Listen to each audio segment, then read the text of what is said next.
Hello sir, कैसे हैं आप? बस बढ़िया मैम, आप कैसे हैं? मैं भी बहुत अच्छी, बहुत अच्छी। मेरे लिए बहुत सौभाग्य की बात है कि आप मेरे चैनल पे आए अपना इतना कीमती समय निकाल कर। अरे नहीं, ऐसी बात नहीं है तो मैम। नहीं सर, काफ़ी सारे पॉडकास्ट किए, काफ़ी लोगों से काफ़ी कुछ सीखने मिला। आज हमें फिर से सर से कुछ बहुत अच्छी चीज़ें सीखने मिलेंगी। ये टीचिंग फील्ड में काफ़ी सालों से हैं।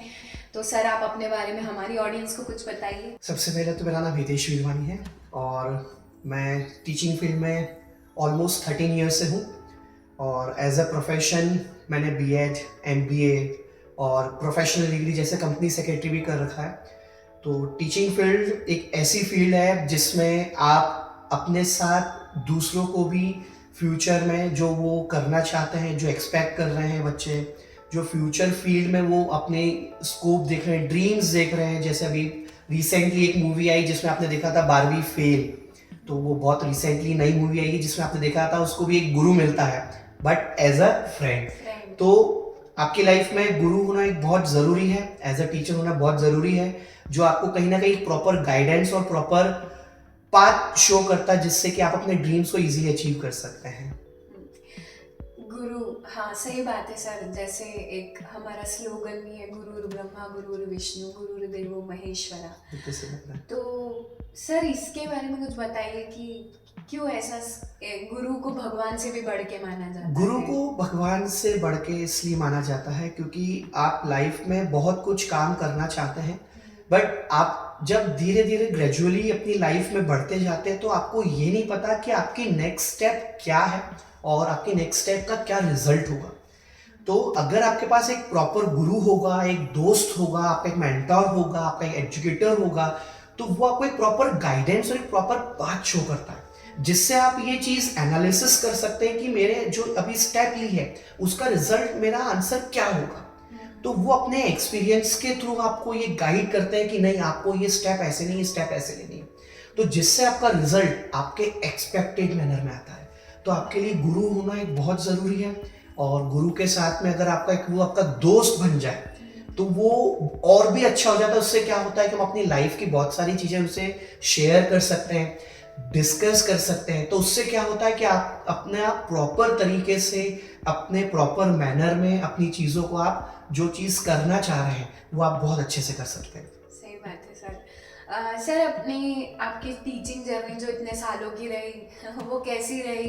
मतलब इतने साल आपने बच्चों के बीच में बिताया तो। देखिए टीचिंग फील्ड ना, अगर मैं एग्जांपल दूं तो टीचिंग फील्ड जो होती है ना, वो आज की डेट में अगर आप किसी को आईसीयू में मिलने जा रहे हैं तो आपने आईसीयू में देखा होगा उनकी हार्ट बीट पल्स चलती है, वो ऐसे ऊपर नीचे चलती है। हाँ। मतलब डिजास्ट्रस होती है टीचिंग फील्ड, क्योंकि क्या होता है आपको हर बार, हर साल, हर जनरेशन में आपको बहुत डिफरेंस दिखेगा। पहले की जो जनरेशन्स थी वो बहुत अच्छे से चलती थी, बहुत अच्छे से गुरु मानती थी। आज की जनरेशन जो है वो गुरु को एज अ फ्रेंड मानती है। आने वाली जो जनरेशन है वो गुरु को गुरु मानेगी तो सही, फ्रेंड मानेगी तो सही, बट वो एक्सपेक्ट करती है एज अ फैमिली मेंबर। तो वो डे बाय डे जो एक ग्राफ चेंज हो रहा है, तो वो गुरु का ग्राफ वैसे ही चेंज हो रहा है जैसे पहले के जमाने में लोग उनको सिर्फ गुरु बोलते थे, फिर धीरे धीरे टीचर बोलने लगे, फिर टीचर के साथ में मेंटोर बोलने लगे, अब आज के डेट में उनको मोटिवेटर भी बोला जाता है। हाँ। तो ये ग्राफ जो है ना वो देखिए अब ग्रेजुअली चेंज होता जा रहा है और ये चीजें चेंज होती जा रही है। तो जनरेशन टू जनरेशन टीचर का जो रोल है वो डे बाय डे बहुत चेंज हो रहा है, बहुत ही ज्यादा चेंज हो रहा है। तो मैं उसको ऐसे मानता हूँ कि वो ग्रेजुअली अगर टीचर को भी सर्वाइव करना है तो उनको भी उस जनरेशन के साथ में मिलजुल करके उनके साथ चलना पड़ेगा। तो सर, आप एक गुरु को कैसे देखते हैं? देखिए हमारे टाइम पे तो जैसे अगर मैं कुछ ऑलमोस्ट 8-10 साल पुरानी में अगर बात करूँ तो आज भी हमारे घर कोई गुरु हमें मिलता है तो हम सबसे पहले उनके पैर छूते हैं, क्योंकि वो चीज़ें हमको भी पता है कि उन्होंने हमें कितना चीज़ों को डेप्थ में चीज़ें बताई थी जो हम आज जा कर के चीज़ें आने वाली जनरेशन को समझा रहे हैं। क्योंकि आने वाला जो सिचुएशंस है, आने वाला जो टाइम है वो बहुत ही ज़्यादा मार्केट में कंपटीशन लेकर के आने वाला है। तो अगर आप किसी गुरु को, किसी टीचर को, किसी मेंटर को अपने साथ लेकर के चल रहे हैं तो हो सकता है वो कहीं आपको गिरने से संभाल ले, कहीं आपको वो सपोर्ट करे, कहीं पर वो हो सकता है कि आप कहीं गलत स्टेप लेने वाले हैं उससे पहले वो अपना एक्सपीरियंस आपको शेयर कर दे। तो उससे क्या होगा, आप कहीं गिरने से बचेंगे, कहीं खड्डे में गिरने से बच जाएंगे, हम बोलते हैं। तो खड्डे में गिरने से आपको कौन सपोर्ट करता है? या तो आपके फैमिली मेंबर्स, या आपके मदर पेरेंट्स आपको जो आपको बताते हैं, या आपके टीचर्स। तो वो चीज़ आपके लिए लाइफ में बहुत इंपॉर्टेंट है। सही बात है सर, काफ़ी अच्छी बात आपने बताई। सर, आपने कैसे तय किया अपना सफ़र कि आपको टीचर बनना है? किस चीज़ ने आपको मोटिवेट किया? क्या आपका स्ट्रगल रहा आपकी ज़िंदगी देखिए, में? स्ट्रगल और ये टीचर बनना और ये सब चीज़ें तो मैं आपको बोलूँ तो साइकोलॉजिकल फैक्ट है हाँ। कि 90% जो टीचर्स होते हैं वो कोइंसिडेंटली टीचर बनते हैं। और yes, I am one of them कि मैं भी उनमें से एक ही हूँ कि टीचर बनना नहीं चाहते थे, हाँ। But as on the path of the CS, हाँ। At the time of doing CS, मैं जब CS कर रहा था तो मेरे पास बहुत सारे मेरे फ्रेंड्स आते थे कि यार बोले वो चैप्टर, वो टॉपिक, वो चीज़ मुझे समझ नहीं आ रही है। तो मैं सोचता था यार कोई पर्सन मेरे पास क्यों आ रहा है, वो मुझे अप्रोच क्यों कर रहा है। तब मैंने अपने आप को रियलाइज करा कि हो सकता है वो टॉपिक, हो सकता है वो चैप्टर जिस वे में मैंने सुना है उस वे में उस मेरे फ्रेंड ने नहीं सुना है। तो उस तरीके को मैंने अडॉप्ट किया और वो चीज़ें मैंने उन लोगों को क्लियर करना स्टार्ट करी।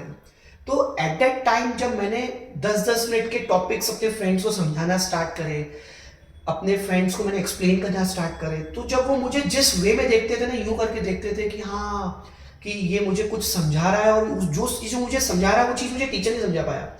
ठीक है, देखिए हर स्टूडेंट का, हर टीचर का वे समझने का और समझाने का अलग अलग होता है। मैंने इस जनरेशन को बिल्कुल थॉरोली और डेप्थ में जाके समझा है। जिस लैंग्वेज में, जिस वे में वो चीज़ मुझसे एक्सपेक्ट करते हैं, मैं उसी वे में डिलीवर करता हूँ। तो उस दिन से वो चीज़ मैंने डे बाय डे धीरे धीरे ग्रेजुअली मैंने अडॉप्ट करना स्टार्ट करा।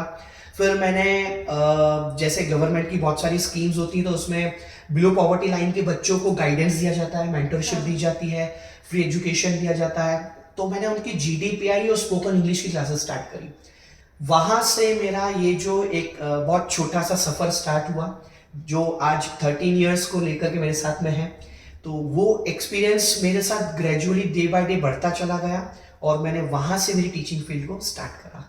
अच्छा, तो सर जैसे आपने CS की तैयारी करी तो काफ़ी एग्ज़ाम प्रेशर्स हम लोग देखते हैं बच्चों पे। Right. अभी सबसे अगर बात की जाए तो बोर्ड एग्जाम्स आने वाली है, काफ़ी सारी एग्जाम्स आने वाली है, UPSC के एग्ज़ाम आने वाली है और भी बहुत सारी एंट्रेंस एग्जाम्स आने वाली है। कैसे आपने अपने एग्ज़ाम प्रेशर को हैंडल किया? देखिए, एग्ज़ाम प्रेशर को हैंडल करना थोड़ा सा टिपिकल होता ही है। एग्ज़ाम प्रेशर हर किसी पे आता है और हर पर्सन अपनी लाइफ में कोई ना कोई सी एग्ज़ाम ज़रूर देता है। भले ही कोई बिजनेसमैन हो, भले ही कोई किराने की दुकान वाला हो, हर पर्सन ने 12th तो पास करी है। हाँ। तो 12th का प्रेशर एक ऐसा प्रेशर है जिसमें आपको अपने लिए थोड़ा सा स्मार्ट वर्क करना पड़ेगा।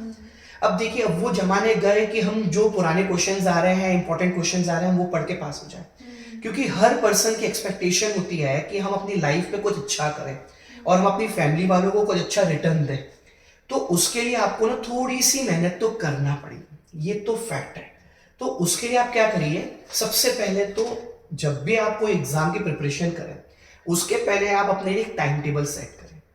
टाइम टेबल से क्या होगा कि आपका जो बर्डन है, आपकी जो सिलेबस है, आप जो एग्जाम देने वाले हो, अब भले आप UPPSC देने वाले हो, 12th देने वाले हो, भले आप CS के लिए जा रहे हो, भले आप क्लैट एग्जाम के लिए जा रहे हो, कोई सी भी एग्जाम हो, हर एग्जाम के लिए आपको एक हमेशा स्मार्ट वर्क करना पड़ेगा कि आपको अपने लिए एक टाइम टेबल बनाना पड़ेगा।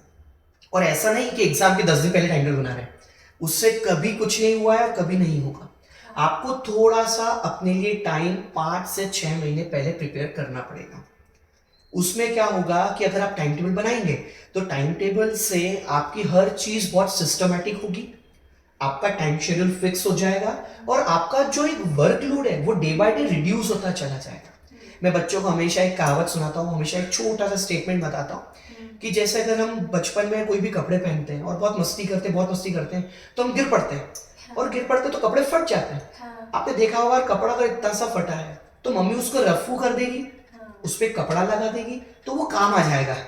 मतलब अगर लाइफ में अगर छोटी सी कोई प्रॉब्लम है तो उसको अगर आपने वही सॉल्व कर दिया तो वो सॉल्यूशन ले आएगी। बट अगर वही कपड़ा इतना फट जाएगा, ना वो काम का है, सिर्फ वो कपड़ा क्या होता है, यूजलेस, और उस कपड़े को हमें फेंकना पड़ता है।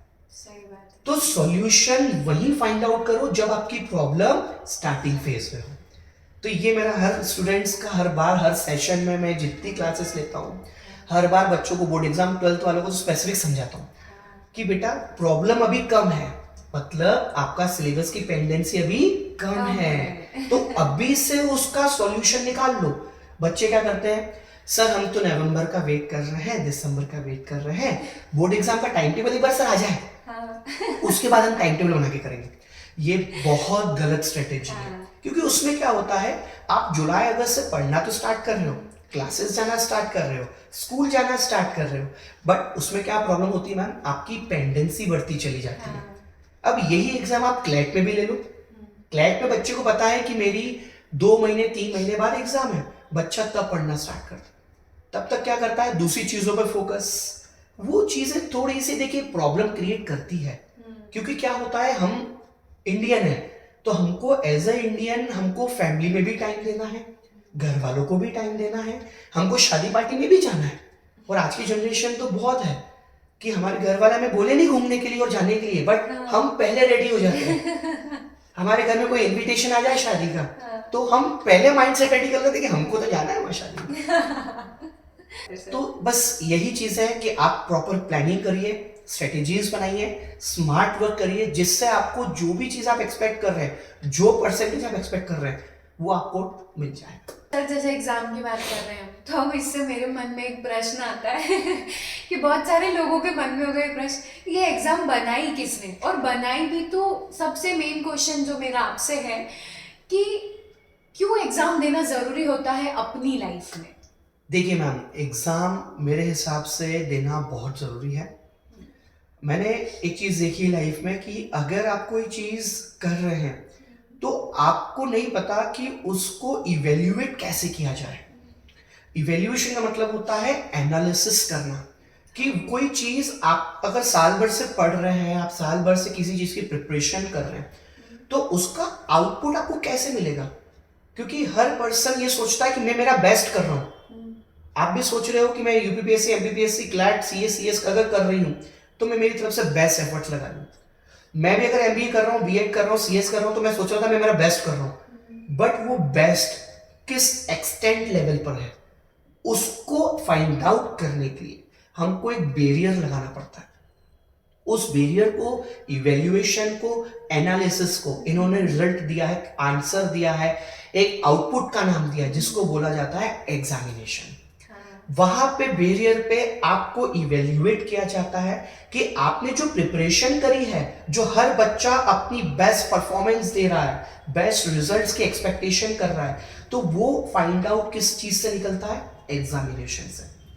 उसको हम, ठीक है, अब सिंपल से एक और एग्जांपल ले लेते हैं कि आपने बोला कि मैं प्रिपरेशन कर रही हूँ, इसकी प्रिपरेशन कर रही हूँ, उसकी प्रिपरेशन कर रही हूँ, राइट। अब मैं कैसे मानूं कि आप बेस्ट प्रिपरेशन कर रहे हो? ये बात नहीं है सर। तो मैं कैसे मानूंगा जब मैं आपको कोई क्वेश्चन दूंगा, राइट। आपने बोला कि सर मैंने बेस्ट प्रिपरेशन करी, मैं तो बेस्ट प्रिपरेशन करती हूँ, मैं तो बहुत बढ़िया तरीके से पढ़ती हूँ, मैं कैसे मानूं? मैं आपको एक क्वेश्चन दूंगा, आप उसे मुझे लिख के दिखा दो, और उसको मैं उसी से चीज से चेक करूंगा जिससे आप प्रिपरेशन कर रहे हो। बट अगर मैच हो गया तो मैं मानूंगा कि आपने बेस्ट प्रिपरेशन करी है। अगर वो उससे मैच नहीं हुआ तो सॉरी टू से, मैं नहीं मानूंगा कि आपने बेस्ट प्रिपरेशन करी है। तो इसी हर्डल को, इसी ऑब्स्टेकल को, इसी एलिमिनेशन पॉइंट को इन्होंने क्या नाम दिया है, एग्जामिनेशन। सर जीवन में एक परीक्षा ही होती है। अब आप गुरु हैं तो जीवन की परीक्षा को कैसे पास किया जाए, वो गुरु से अच्छा कोई नहीं बता सकता। देखिए, जीवन की परीक्षा तो बहुत डिफिकल्ट है। हाँ। आप लाइफ की हर एज के फैक्टर पे देखेंगे, आपको जब भी आपका हर साल, एक साल जब बर्थडे आता है, तो आप देखेंगे आपको हर साल एक बर्थडे पे एक नई चीज देखने को मिलती है, राइट। जैसे आप 5th 6th क्लास से थोड़ा सा एनालिसिस करना स्टार्ट करते हैं, 7th 8th क्लास के बाद आप अपने आप को रियलाइज करना स्टार्ट करते हैं, 9th 10th क्लास में पहुंचते हैं तो बोर्ड एग्जाम को इवेल्युएट करते हैं आप, 10th क्लास के बाद आपको लाइफ रियलाइज होती है।